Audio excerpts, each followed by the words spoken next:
Olá, meu nome é Igor Sintra, sou professor de Contabilidade Geral e Contabilidade Avançada aqui do Direção Concursos. Gostaria de convidar você para analisar comigo uma questão aplicada no Exame de Suficiência do Conselho Federal de Contabilidade no segundo semestre de 2021. Mas antes disso, fica aqui um convite. Se inscreva no canal e dê um like no vídeo. Então vamos para a análise da questão.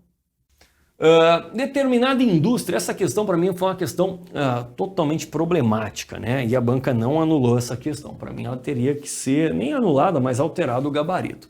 Olha lá, determinada indústria definiu no seu estatuto.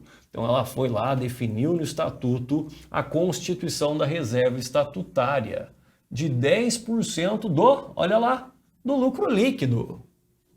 Ou seja, ele está dizendo lá lá no meu estatuto, que claramente a reserva estatutária ela é calculada com base no lucro. Tá lá, não tem nenhuma dedução. Não, porque o estatuto assim definiu 10% do lucro líquido.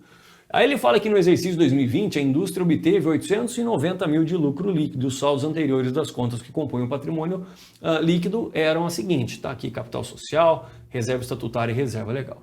Dessa forma, de acordo com o disposto na Lei 6404, qual é o valor a ser contabilizado como reserva estatutária? Então, olha só, a reserva estatutária, como o próprio nome diz, é uma reserva que vai ser definida, ou seja, a forma de seu cálculo lá no estatuto. Né? Lá no seu estatuto existe um limite máximo, é verdade, existe, está lá no artigo 194 da Lei 6404, que existe esse limite máximo para a reserva estatutária. Mas um pouco importa. Se o meu estatuto fala, olha, eu vou calcular o lucro líquido de acordo com 10%, beleza. Vai ser 15%? Ótimo. Vai ser metade do valor distribuído a título de dividendos? Beleza. É o estatuto que define. Né? Reserva estatutária, o estatuto é quem define. Aqui está claramente definido, olha só. Está claramente definido. A reserva estatutária, ela é de 10% do lucro líquido do exercício. E qual que é o lucro líquido do exercício?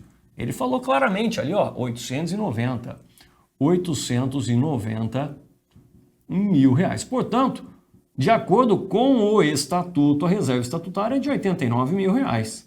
89 mil reais, 10% do estatuto. Então, no meu entendimento, esse aqui teria que ser o gabarito.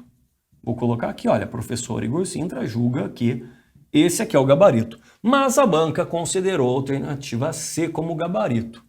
O que para mim é um equívoco. Olha só. Para a banca, olha só o que ela fez. Ela calculou a reserva legal. E depois ela deduziu o valor destinado para a reserva legal na base de cálculo da reserva estatutária. Mas pergunto para você, o estatuto falou que a reserva estatutária é de 10% do lucro líquido menos o valor destinado à reserva legal? Não, não falou. O estatuto falou que é de 10% do lucro ajustado? Não, não falou. Portanto, não tem razão para você ajustar. Aí a banca ela foi lá na justificativa da não anulação e falou que a reserva legal é a primeira destinação do lucro, mas isso não tem nada a ver. O fato da reserva legal ser a primeira destinação, isso não quer dizer que a reserva legal deve ser deduzida de qualquer outra reserva. Não. Simplesmente é que a primeira destinação do lucro é para a reserva legal. Ponto. Isso não quer dizer que o valor destinado à reserva legal deve obrigatoriamente ser deduzido, por exemplo, do cálculo da reserva estatutária, reserva para contingências. Não, não tem nada a ver. Tem nada a ver uma coisa com a outra. Então foi muito mal aqui a banca, hein? Foi muito mal a banca. De qualquer forma, para futuras provas, se uma questão vem exatamente desse jeito, né? Ele pede a reserva estatutária e fala que é de 10% do lucro líquido. Eu vou deduzir o valor da reserva legal, mesmo não concordando com a banca, porque eu quero aceitar a questão. Então eu não concordo com a banca, mas eu vou resolver aqui como que a banca entendeu. A banca entendeu da seguinte forma. Ela calculou a reserva legal de acordo com o artigo 193 da Lei 6404, ou seja, 5% do lucro vai para a reserva legal, é a primeira destinação. Então olha só, 5% de 890, que é o lucro, a gente chega em 89 dividido por 2, 44.500. Então, 44.500 seria o valor destinado para a reserva legal. Agora, a gente tem que lembrar que existe um limite máximo da reserva legal. Existe um limite máximo, qual seja 20% do capital social. Que capital social que é esse? É o capital social integralizado, né? Aqui, como ele só dá o capital social, vou entender que todo o capital está integralizado. Então, olha só, o limite máximo da reserva legal é de 20% de 4.800. 4.800. Então, nesse caso, 480 aí vezes 2 dá 960 mil reais. Esse é o limite máximo da reserva legal. Então, olha o que a gente percebe. A reserva legal já tem um saldo de 950 mil reais. O que aconteceria se eu enviasse, se eu destinasse mais 89? Ora, eu extrapolaria o limite máximo, porque o limite máximo é de observância o quê? Obrigatória. Eu não posso de jeito nenhum ultrapassar 960 mil reais. Então, como isso aqui, olha, 89 extrapola o limite máximo, o que eu vou fazer? Eu não vou destinar 89, eu só vou destinar o suficiente para chegar no limite máximo, ou seja, eu vou destinar mais 10 mil reais, que é o suficiente para eu chegar no limite máximo de 960. Então, voltando aqui para a resolução da banca, olha só o que ela entendeu, que a reserva estatutária,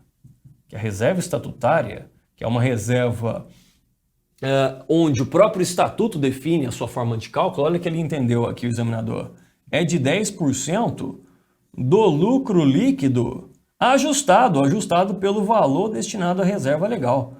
Mas em nenhum momento o examinador falou isso. Olha só, claramente ele falou que a base de cálculo é o lucro.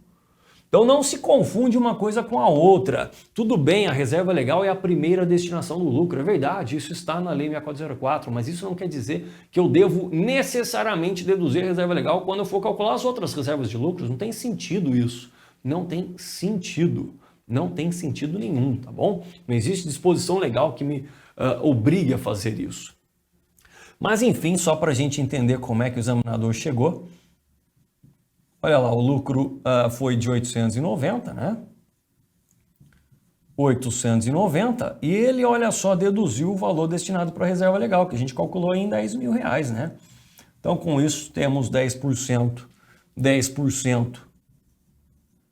de 880, aí sim a gente chega aí no gabarito proposto pela banca. Mas, mais uma vez, eu vou ser aqui insistente, não existe nenhuma disposição legal que obrigue o estatuto, na hora de calcular a reserva estatutária, na hora de definir a base de cálculo da reserva estatutária, a dedução. Nada,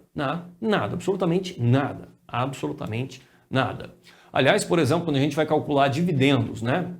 Lembra lá, o artigo 202, ele fala que a regra geral de cálculo de dividendos é o quê? É o que está no estatuto.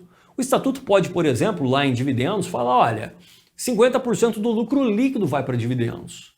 E nesse caso eu não vou deduzir o valor destinado à reserva legal. A mesma coisa aqui, não tem sentido. A gente sabe que a primeira destinação do lucro é para a reserva legal, mas isso não quer dizer que necessariamente eu preciso deduzir a reserva legal quando eu for calcular alguma coisa que tem como base o lucro. Não tem sentido isso, tá bom? Agora, o artigo 202, inciso 1 da Lei 6404, ela fala do estatuto omisso em relação ao cálculo, por exemplo, de dividendos. Aí sim a gente deduz a reserva legal, mas ele era omisso. Se ele é omisso, eu preciso utilizar as disposições do artigo 202, inciso 1, que fala claramente, expressamente para mim, olha, deduz a reserva legal. Aí sim eu deduzo. Mas não tem sentido nenhum, reforço, não tem sentido nenhum você deduzir a reserva legal se o estatuto claramente definiu que 10% do lucro líquido iria para tal reserva. Infelizmente a banca não anulou e nem alterou esse gabarito preliminar, ou seja, ficou aqui definitivo em 88 mil reais. Bom, vou finalizar esse bloco, a gente já volta com mais análise de questões do Exame de Suficiência de 2021.2. Grande abraço, pessoal! Se você gostou dessa explicação, eu peço que você dê um like nesse vídeo. Além disso, também convido para que você se inscreva no nosso canal. Você sabia que o Direção Concursos possui os melhores professores especialistas em concursos públicos de alto nível e possui um pacote específico para o exame de suficiência do Conselho Federal de Contabilidade? Eu tenho absoluta certeza que é o melhor custo-benefício do mercado. Então clique no link que está disponível na descrição desse vídeo e conheça o nosso pacote. Bons estudos!